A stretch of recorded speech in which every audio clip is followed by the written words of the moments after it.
In other cases, I've seen that it's not that way. It's the other way around. I didn't say that in 100% Okay, cases. in my You said 75, 25. So let's see. That's about 80-20. 80-20. What the hell? 65-35. Rocktown Terrier. 65-35. Okay, in this story, the man short-sold himself, but in a sense, I feel like it's more of the girls always short-selling themselves before the man even gets to short-sell themselves. And then, No, hold on. Hey, why y'all want to keep using that? Because if you want to be honest, every girl pretty much plays hard to get. you wasting Do that right. This relates to the book. I'm bringing back to the book. Okay, Catherine went away and got ladylike. Catherine, no, I'm sorry.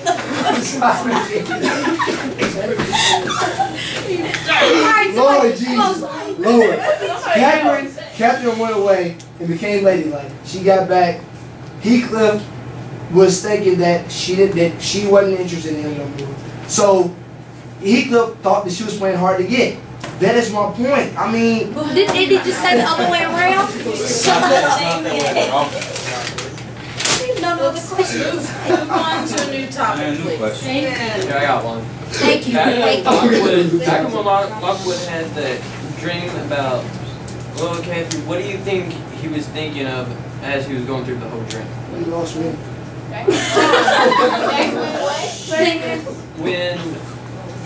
When Lockwood was having that dream of little Kathy with her outside the window, what do you think he was going through his head when he was going through the whole dream? I thought he was feeling guilty.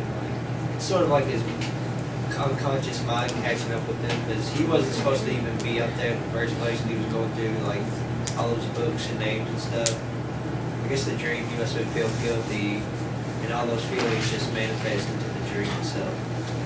Like, he was like so busy trying to get into their business, that their business trying to drag him into their little world, which is why the hand was trying to pull him through the window.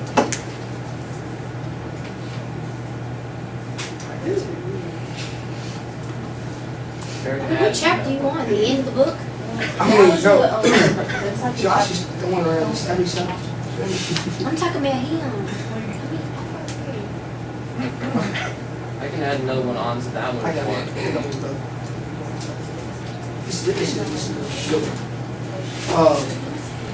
What emotional struggles does Mr. Lockwood go through, if any? What emotional struggles does he go through in the book, if any?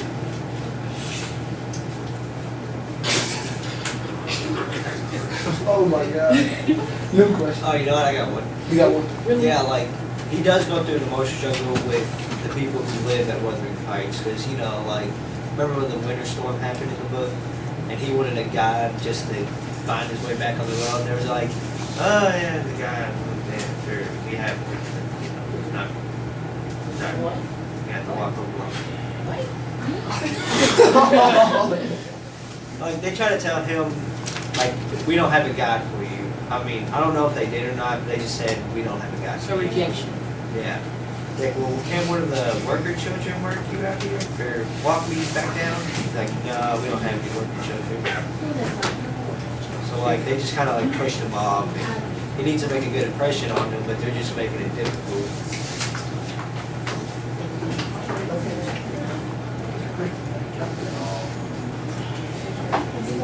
How many minutes we got? About 5 minutes left. Yeah, I can do another question. Back when Lockwood saw Mr. and Mrs. Heathcliff arguing and going at each other in front of the fireplace, do you think he would have done the same thing he did when he saw them arguing? He got in the middle of them and acted like nothing happened. Acted innocent. Acted like he was ignorant of everything that was going on around him.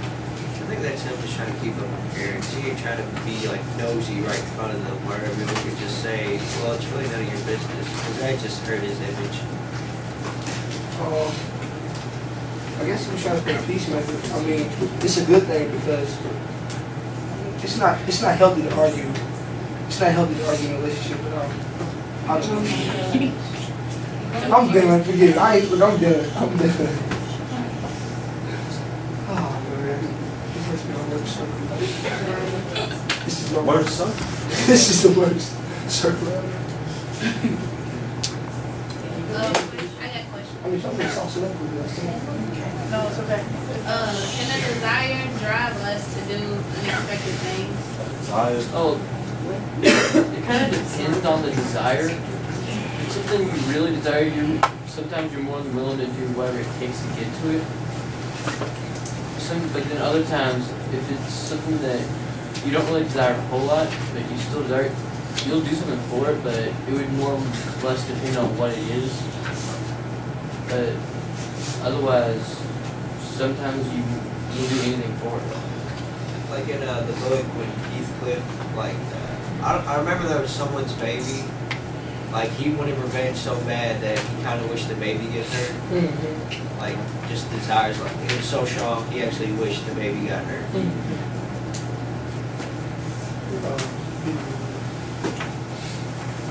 I have a question. No, I got it. I believe that's to do with your character. If your character is to go out there and get it, you're gonna go get it. If your character is to wait and let everything come to you, then you don't have the desire to go get it. You don't have the desire to do what it is. Like, what motivates people to, like, you can go out there and do what they want? Even if, like, Your somebody personality. The best motivation is self-motivation. Because you know yourself the best. Like, how did I do that? I'm for real. Like, somebody, every person I've always talked to about motivation, they always told me the best motivation is self-motivation. Like, if you don't have the drive, you won't get it. You have to motivate yourself. Nobody else knows you like you know you. She said motivation. She switched the question on you. You know, you were talking. No, I didn't. I did ask. But she kind of relates to everything. You went to basketball. All I said was nobody knows you like you. Alright. It's a big thing. Who to you in the book was most scandalous? Man, And why? old Like girl, slide. old girl. Like, Oh, just really? trying to scheme at stuff. Just always got some kind of negative antidote. Old girl. Why are you putting the hers in old girl? Cat. I say Heathcliff. I said that. I'm gonna tell you what. Most of the time throughout it, when I read it, he's always having some negative reaction to something or another. Like when he heard Lockwood yelling after the drink, he came rushing in to find out what happened. He asked Lockwood why he was in there, and as Lockwood was explaining why he was in there, he started to get angry and angry. There's not really that much of anywhere where you don't see him not having a negative reaction to something. I think it's Mrs. Earnshaw because, you know, like that Mr. Earnshaw just found Heathcliff out orphaned. She was all like, well, oh, I don't want him in here. Like she was telling children, don't play with him. He's lesser than us. Like, I think she was the most devious just because of her smug. I mean, more like less emotional, more physical, plotting stuff. Like sneaking around, like Trying to do something to crush. Because to me, I can't. It's gonna take a while for me. I think it did accidentally. Because I guess he might have known that Heathcliff was trying to like be more sophisticated, and he just kept pushing him until eventually, like at that dinner party, he flung food at him. Like he's literally trying to make Heathcliff look bad when he's trying to look sophisticated because he doesn't want him to just have it. But he eventually goes out of that later. Could be. That makes more sense. All right, I want you to wrap up your final thoughts so we can switch from inner to outer. So grab your things, head to the outer circle. Make it quick. Let's go, grab your things. What's the point of the year, bro? Book that we read. Come on, guys, quickly, move your things. Dattilo, never again. Thank you, Captain.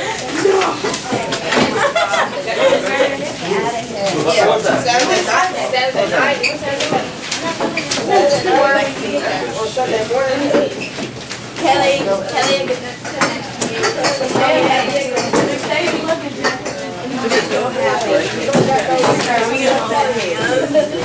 All right, very quickly, let's get settled.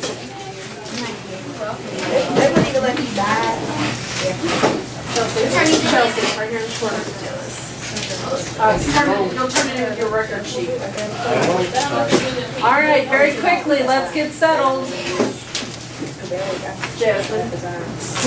Jasmine. All right, very quickly. Oh, I forgot my question. Grab your questions. All right. Again, expectations. Outer circle, you're flipping your sheet over and you're keeping track of the conversation. Inner circle, remember, once the question is asked, what do? Once the question is asked, we wait and do what? Write it down. All right, so when you're ready. Alright guys, I'm gonna ask the first question. So if you guys, okay, go on. If you guys read up to chapter 10 or 11 or 12, somewhere in there, you guys know how Keith wants to take revenge on him, right? So, revenge the right way, how you guys feel about that? Huh? That's one of my questions. Yeah, I mean, sometimes you'll be mad at somebody just for something, right? But I mean, is revenge something like you should do? People still do it. So is revenge the right way? Yep. You're either just in that situation. So write the question down.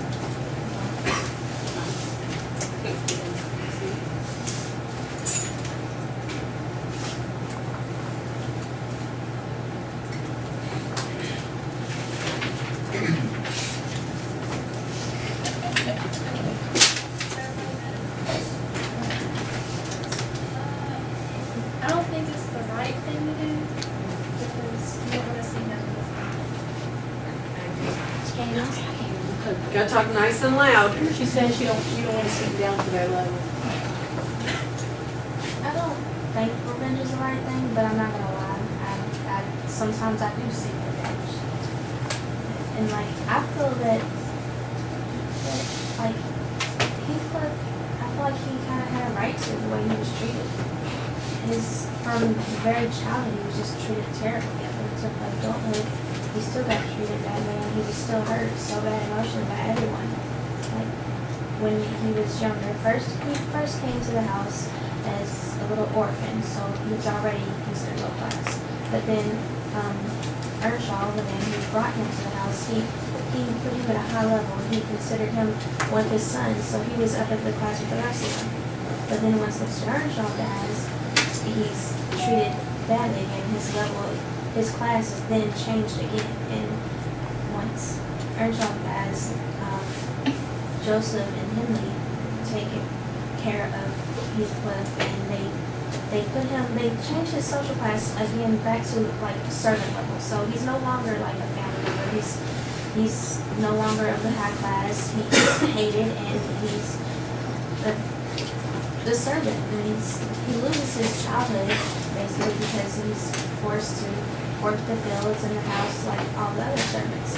His only allies are Nellie and Catherine, but then Catherine's taken away from him because they separated because they are so good friends. Heathcliff was hit and abused and treated terribly. His whole childhood was taken away from him. And his position, I would have wanted to see him in.